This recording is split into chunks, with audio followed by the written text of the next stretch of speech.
Hi everyone, it's Keg with post-surgery update. I'm here with Zoe, who's going to interview me.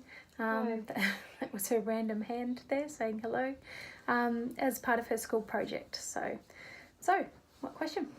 Okay, so how long ago was your surgery? Today's Sunday and I had surgery on last Monday, so Monday the 12th of February. How did the surgery go? The surgery went really well, very well. I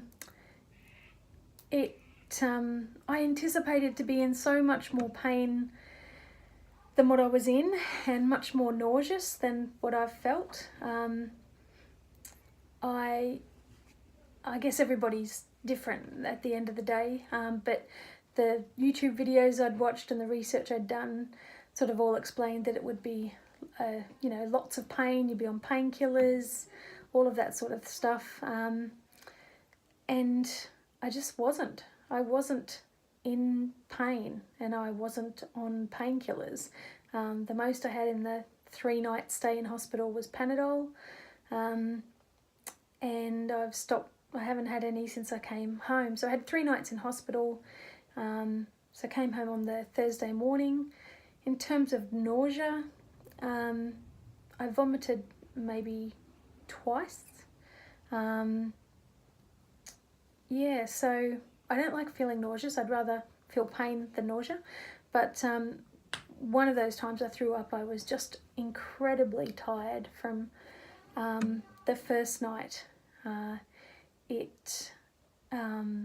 just didn't sleep well. It was a combination of being in a room with lots of machines, and bipping and not working properly and people interruptions, and just one sec. Yeah, so I slept badly and then threw up the next day, but after I was really worried about throwing up because I thought, oh my God, I'm going to die. You know, they say don't throw up.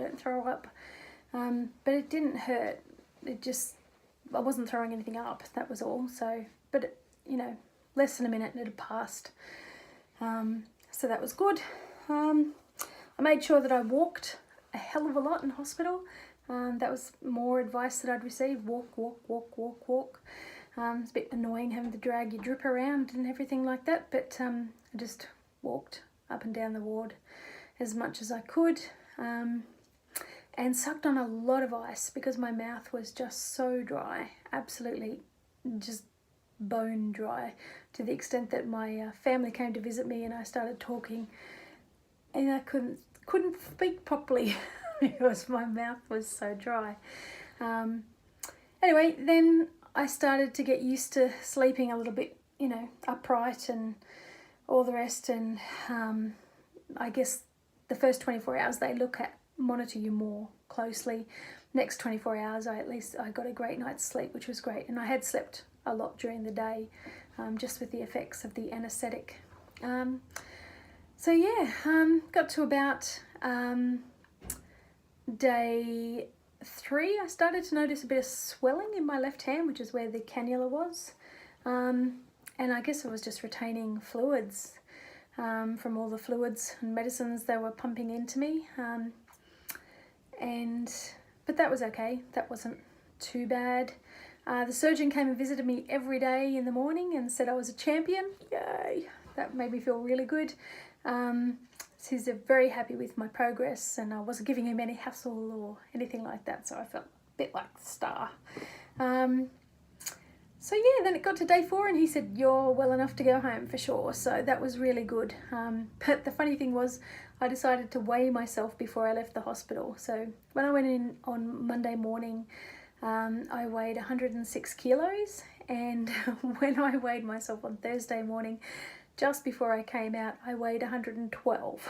So I had put on 6 kilos in 3 days, which is just crazy stuff. You obviously can't put on 6 kilos in 3 days, even if you ate nothing but chocolate and hot chips. You can't do that. I hadn't eaten anything.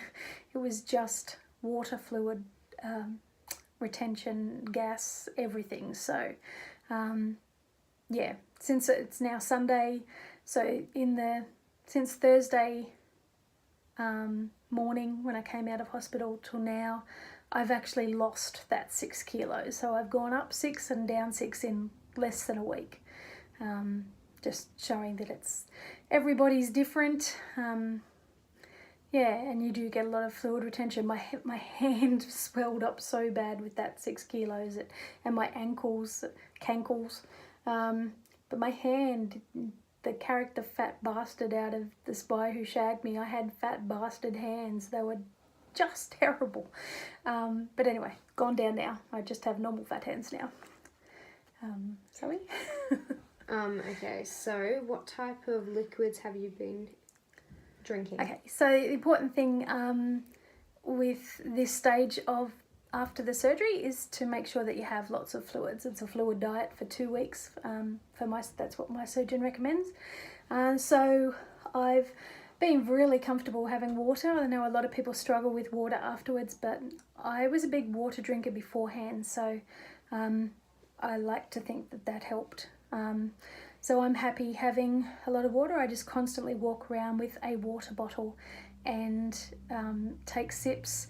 Apple juice, oh, that was bliss to have something fruit juice, not milk or water, or not like Optifast or water. They plonked down a strawberry milk in front of me in hospital, and I was like, I hate strawberry milk anyway. But then they put down this chocolate milk mix as well, and I just didn't want anything milky at all. But now I'm having probably 1.5 litres of water and probably a cup of apple juice. And today, for the first time, I actually had some yogurt, which was amazing. Real food, or it felt like real food, but it's really good. And my sister just dropped by, and they, bless them, had made me some beautiful, beautiful chicken clear soup made from chicken carcasses, and put lots of ginger and lemongrass and things like that in it. So I'm going to have that in a minute, but I had a teaspoon a second ago. It's absolutely divine. Can't wait to have that. So everything's going pretty well. Any more questions though? Otherwise I'll just wrap up. Yeah. Yeah. I don't think I have any more questions. Okay, so I just made just a quick little list of things I guess that were highlights for me out of the whole experience. First one was that I thought I was going to be in the worst pain possible, but that wasn't the case, and that was fantastic. I can tolerate water. Everyone's different. A lot of people can't tolerate water. I can definitely tolerate water. Take the advice that everyone gives. Walk, walk, walk in hospital. But don't just stop once you get out of hospital either. That first night I walked 1 kilometre around my suburb when I got home. And the next night I did like 2.6 kilometres. And then last night I did 2.2 kilometres. So just keep active if you can. More things I learned. I hate staying in hospital. I hate it with a passion. I do not like the smell. I do not like the lack of airflow. I was going to say I don't like the food, but I didn't have any. The ice was good, Zoe said. Every time she visited me, she loved the ice chips. I wasn't expecting fluid gain. Like I'd been sort of prepared that you might put on a bit of fluid gain, but it just, I wasn't expecting 6 kilos worth of fluid gain in 3 days, which is crazy. I must tolerate pain well because I just didn't need strong pain relief. Thank God the Olympics are on, because then I can just sit on my couch if I'm not walking or not doing other things, and just sit there and sip on my water and watch the Olympics. That is a godsend. Family are very supportive and take their support. It's really nice. I was a bit scared of sleeping. Last night was my first night sleeping horizontally, and I woke up on my side and my other side at various stages in the night, and it didn't hurt, so I slept on the couch for 2 nights when I got home from hospital, sitting upright, probably needlessly. I'm a bit tentative like that, but anyway, sleeping doesn't seem to be a problem now, which is fantastic. Anyway, I'll leave it there and I'll update you all next week. See ya. Bye.